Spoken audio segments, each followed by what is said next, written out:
श्री राधा कृष्ण भगवान की जय। हरे कृष्णा। आप सभी का दिन शुभ और मंगलमय हो। भगवान श्री हरि और माता लक्ष्मी की कृपा आप सभी भक्तजनों पर बनी रहे। आज की इस वीडियो में आप सभी सुनेंगे मार्गशीर्ष मास कथा अध्याय 21। भगवान श्री कृष्ण के बाल्यकाल से कई लीलाएं और कथाएं प्रचलित हैं। कई कथाओं में कृष्ण के मित्रों का जिक्र भी किया गया है। श्री कृष्ण के कई मित्र थे।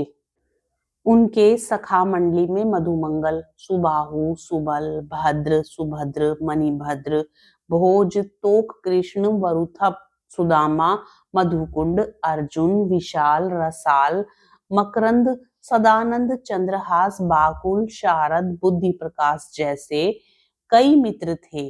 इन्हीं में से एक मित्र था सुदामा, जो कि कृष्ण के खास और प्रिय मित्र थे। कृष्ण और सुदामा की मित्रता एक मिसाल है। बचपन के दिनों में ही कृष्ण ने सुदामा को वचन देते हुए कहा था कि मित्र, तुम जब भी संकट में खुद को पाओ तो मुझे याद करना, मैं जरूर अपनी मित्रता निभाऊंगा। और बाद में श्री कृष्ण ने अपना वचन भी निभाया। मित्रता का रिश्ता दुनिया में सबसे खूबसूरत होता है, क्योंकि यह रंग रूप, धन दौलत और भेदभाव से परे होता है। आज के समय में जब भी मित्रता की बात होती है तो सबसे पहले कृष्ण और सुदामा का ही नाम आता है। कृष्ण और सुदामा से जुड़ी यह महत्वपूर्ण कथा आज हम आपको सुनाने जा रहे हैं। बाल्यकाल में भले ही कृष्ण, सुदामा और अन्य मित्र एक साथ पढ़ते थे, लेकिन एक समय ऐसा आया कि जब श्री कृष्ण द्वारिका के राजा बन गए और उनके मित्र सुदामा इतने गरीब हो गए कि भोजन की व्यवस्था करना भी कठिन हो गया। सुदामा अपने परिवार का लालन पालन करने में भी असमर्थ हो गए। तब सुदामा की पत्नी सुशीला ने उन्हें द्वारिका जाकर द्वारिकाधीश श्री कृष्ण से मदद मांगने को कहा। सुशीला की बात सुनकर सुदामा थोड़ा हिचकिचाए, लेकिन सुदामा के पास इसके अलावा अन्य कोई रास्ता नहीं बचा था। इसलिए वे मदद मांगने के लिए श्री कृष्ण के पास जाने को तैयार हो गए। कहा जाता है कि राजा, गुरु, मित्र, बेटी और मंदिर, इन 5 जगहों पर व्यक्ति को कभी भी खाली हाथ नहीं जाना चाहिए। यही सोचकर सुशीला पड़ोस से 3 मुट्ठी चावल मांग कर लाई और इसे पोटली में भरकर सुदामा को देते हुए कहा कि इसे कन्हैया को भेंट कर दें। सुदामा जब द्वारिका नगरी में श्री कृष्ण के महल पहुंचे तो महल के बाहर खड़े द्वारपालों ने सुदामा को हीन भावना से देखते हुए पूछा कि वह यहाँ किस लिए आए हैं। जब सुदामा ने अपना परिचय दिया और कहा कि वे कृष्ण के मित्र हैं, तो द्वारपालों ने भीतर जाकर यह बात कृष्ण को बताई। कृष्ण अपने मित्र सुदामा के आने का संदेश पाकर महल से द्वार के पास दौड़े दौड़े आ गए और सखा सुदामा को गले लगा लिया।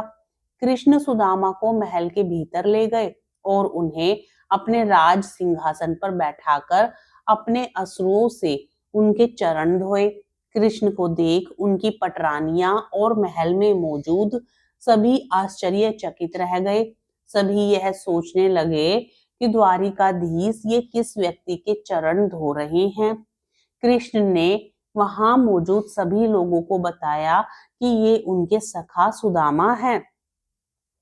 कृष्ण ने जब सुदामा से कहा कि वह उनके लिए क्या संदेश लेकर आए हैं, इतना सुनते ही सुदामा को लज्जा आ गई और उन्होंने अपनी पोटली छिपाकर कहा, कुछ भी नहीं।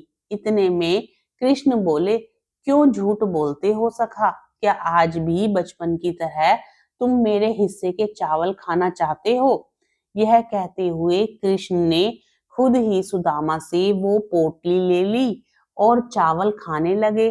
जैसे ही कृष्ण ने एक मुट्ठी चावल खाई तो इसके बदले उन्होंने सुदामा को 1 लोक की संपत्ति दे दी। इसके बाद कृष्ण ने दूसरी मुट्ठी चावल खाकर सुदामा को 2 लोक की संपत्ति दे दी। लेकिन कृष्ण तीसरी मुट्ठी चावल खाने जा ही रहे थे कि रुक्मणी उन्हें रोकते हुए बोली, प्रभु, यदि आप तीनों लोक की संपत्ति इन्हें दे देंगे तो अन्य सब जीव और देवी देवता कहाँ जाएंगे। रुक्मणी की बात सुन कृष्ण रुक गए और इस तरह कृष्ण ने सुदामा की मदद की। बाद में दोनों खाना खाने बैठे।